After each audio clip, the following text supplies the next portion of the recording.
السلام علیکم ورحمۃ اللہ. عالم آن لائن میں خوش آمدید. چلتے ہیں آپ کی کالز کی طرف. کالز بہت ساری آ رہی ہیں, ایس ایم ایس بہت سارے آ رہے ہیں, تو وقتاً فوقتاً ایس ایم ایس بھی پڑھتے رہیں گے. ابھی سنتے ہیں اور سمجھتے ہیں کہ ہمارے ساتھ اس وقت ٹیلی فون لائن پر کون موجود ہے. السلام علیکم. ہلو, السلام علیکم عامر بھائی. وعلیکم السلام. عامر بھائی, مجھے آپ قرآن کا یہ جو مسئلہ لے کے کر رہے ہیں بات, مجھے اس کے بارے میں ایک بات کرنی تھی. جی جی.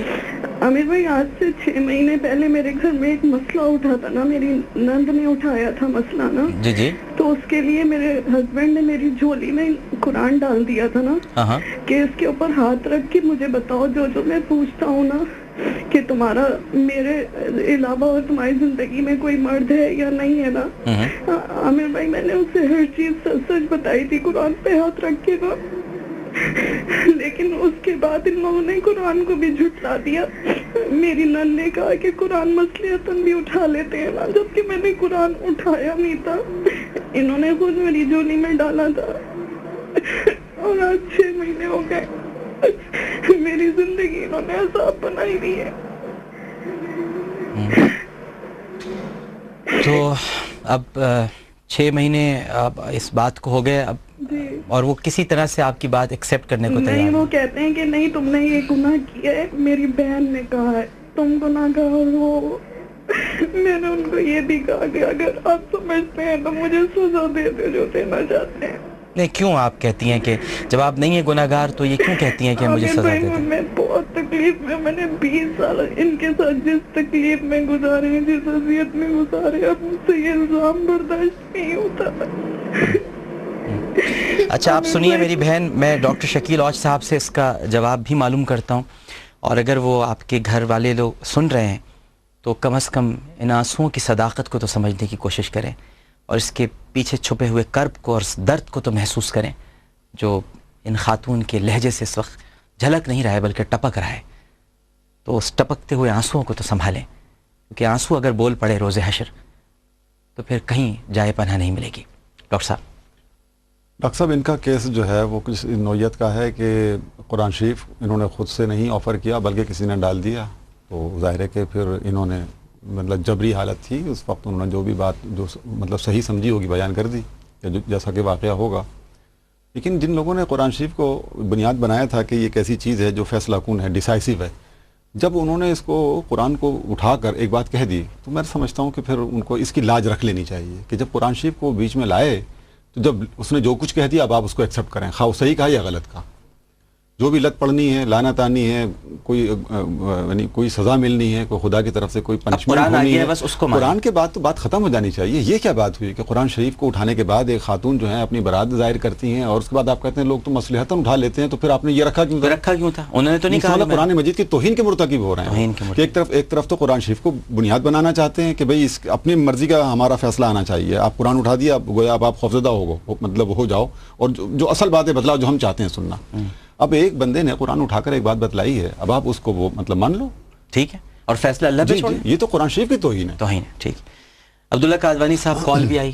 آپ دیکھیں کہ یہ کتنا اثرات, یہ جو آپ نے ڈرامہ تیار کیا ہے, بنایا ہے, یہ کوئی مذاق نہیں ہے, یہ اس معاشرے میں ہو رہا ہے. آپ نے ایک آئینہ دکھایا ہے لوگوں کو, ایک عکس دکھایا ہے کہ یہ جو آپ کر رہے ہیں, دیکھیں اس کے اثرات کتنے خطرناک مرتب ہوتے ہیں. ڈرامے میں تو آپ نے دکھایا کینسر ہوا, لیکن یہاں آپ دیکھیے کہ ابھی خاتون آئی ہیں اور 20 سال وہ ساتھ گزارا انہوں نے, اور اب ان پہ شک کیا 20 برس کے بعد, اور جھولی میں قرآن پھینکا, اور یا جو ڈالا معاذ اللہ جیسا بھی کیا, قرآن کی توہین ڈاکٹر صاحب فرمانے کی گئی. تو اب آپ کیا تبصرہ فرمائیں گے؟ یہ تو آپ نے واقع, میں تو سمجھتا ہوں کہ معاشرے کی آنکھیں کھولی ہیں, ایک بہت بڑا کام کیا آپ نے. ڈاکٹر صاحب, سب سے پہلے تو تھینک یو ویری مچ کہ آپ نے اس سبجیکٹ پہ کو عالم آن لائن میں لائے, اور میں سمجھتا ہوں کہ اس کی صحیح جگہ آج یہ وہاں پہنچا ہے جہاں اس کو آنا چاہیے تھا.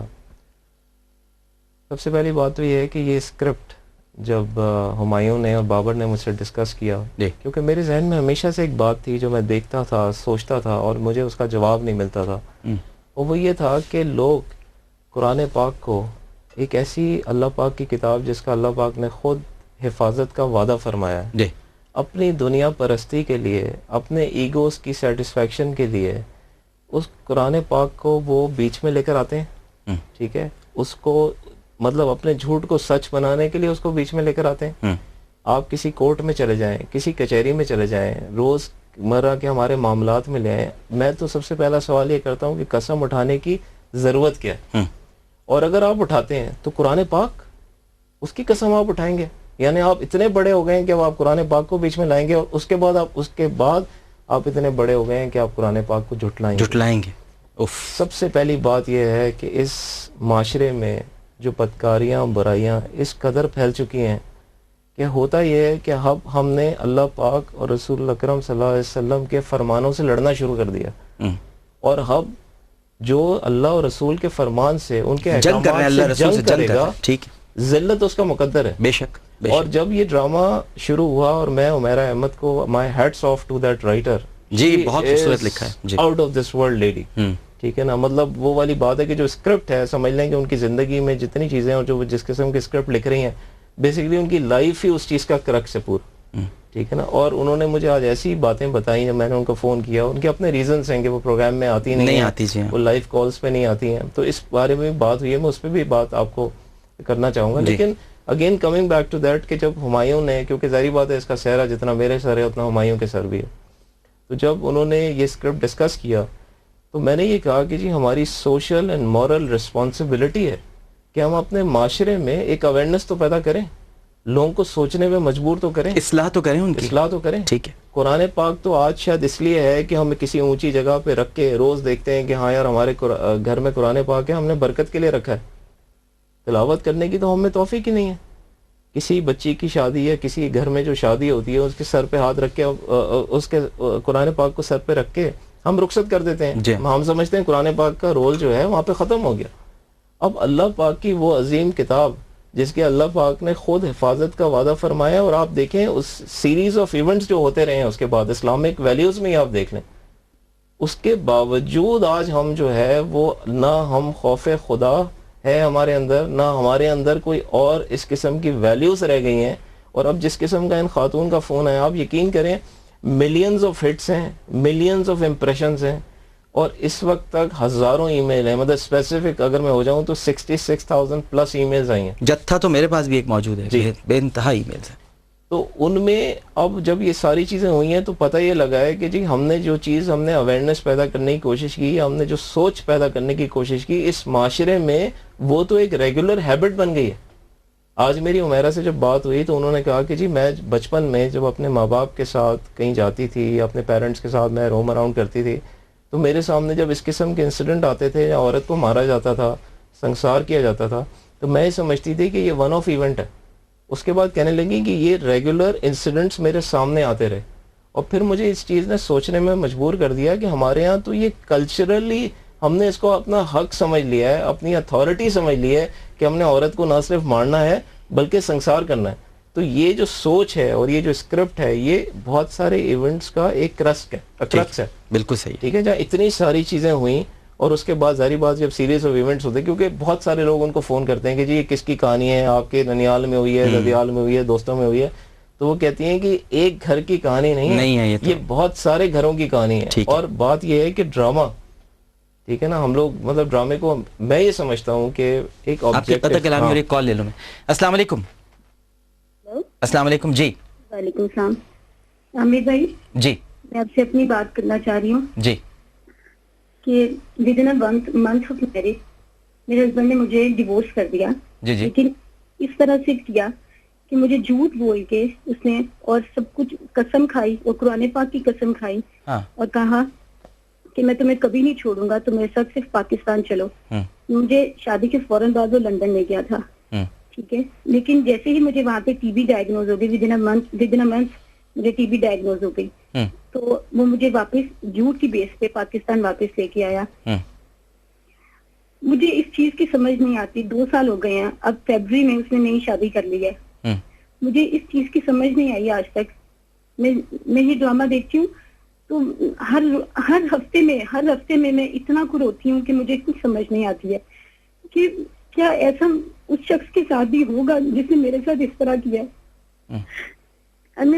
مجھے کبھی سمجھ نہیں آئی کہ میرے دل کو سکون نہیں ملتا ہے جب میں اس کی کامیابیاں دیکھتی ہوں, جب میں اس کو دیکھتی ہوں کہ وہ بہت کامیاب دن بہ دن ہو رہا ہے, اور میری زندگی روئن کر دی ہے اس نے وداؤٹ اینی ریزن, صرف بنیاد یہ تھی کہ مجھے ٹی بی نکل آئی اور اس نے پھر صرف ٹی بی ہونے کی وجہ سے آپ کو طلاق دی؟ جی ڈائگنوز ہو گئی تھی. اور پھر قرآن کا کیا بتانی تھی آپ کہ قرآن؟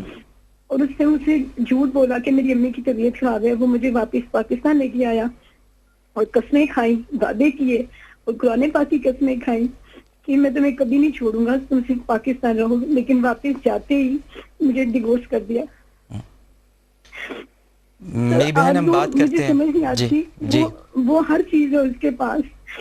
اس کو جو نئی بیوی ملی ہے اس نے عمرہ کیا ہوا, مجھے سمجھ نہیں آتی میرا کیا قصور تھا. نہیں آپ کا کوئی قصور نہیں تھا. آپ دل چھوٹا مت کیجئے, اور جن کو دنیا مل گئی ہے ان کے لیے پھر آخرت نہیں ہے. وہ دنیا میں مگن ہے, انہیں مگن رہنے دیجئے. آپ کے لیے آخرت ہے, اور یہ بات آپ کو مجھ سے زیادہ بہتر ڈاکٹر شکیل اوس صاحب ہی سمجھائیں گے. جی ڈاکٹر صاحب. جناب ان کا کیس اس نوعیت کا ہے کہ اس میں شوہر کو طلاق نہیں دینی چاہیے.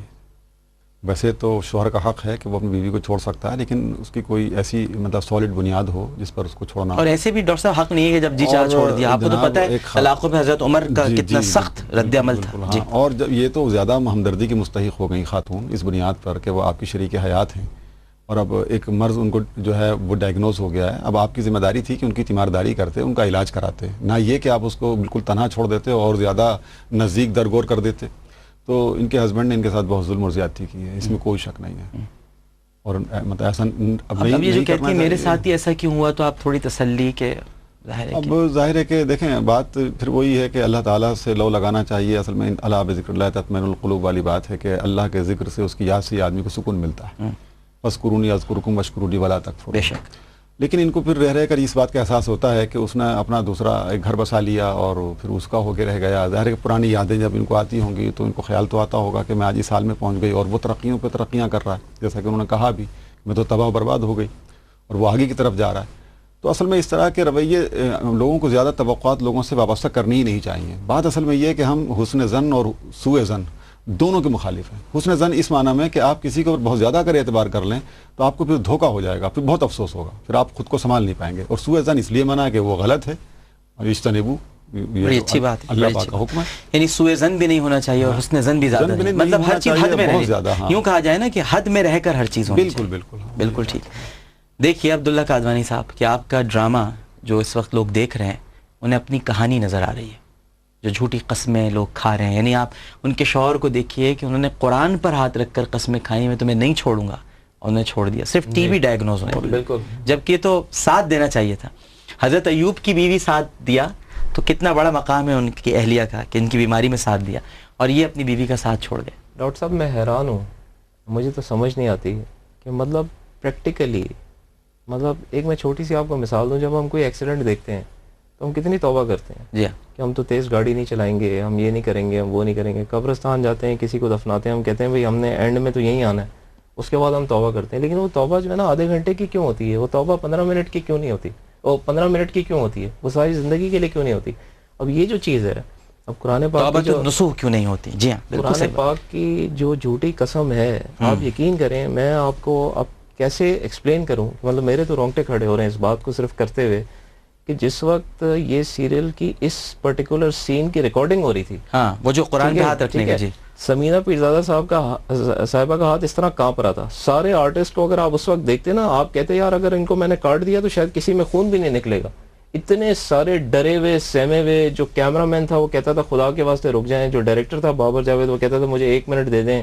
مطلب ہر بندہ جو ہے نا مینٹلی اپنے آپ کو یہ صرف اس سین کو کرنے کے لیے بار بار سوچ رہا تھا. اور آپ پریٹینڈ بھی نہیں کر سکتے تھے کوئی اور کتاب رکھ کے, یہ بھی ایک زیادتی ہوتی ہے. ٹھیک ہے, بالکل صحیح. تو جہاں ہمیں ایک سین ریکارڈ کرنے میں خوف خدا سے ہم بالکل ایک ہو رہا تھا نا کہ ہماری جان نکل رہی تھی, اس میں جب لوگ ان ریئلسٹک ٹرمز جب وہ کرتے ہیں تو ان کو خوف خدا نہیں آتا. اس پہ بات کرتے ہیں, ایک چھوٹا سا وقفہ. السلام علیکم ورحمۃ اللہ.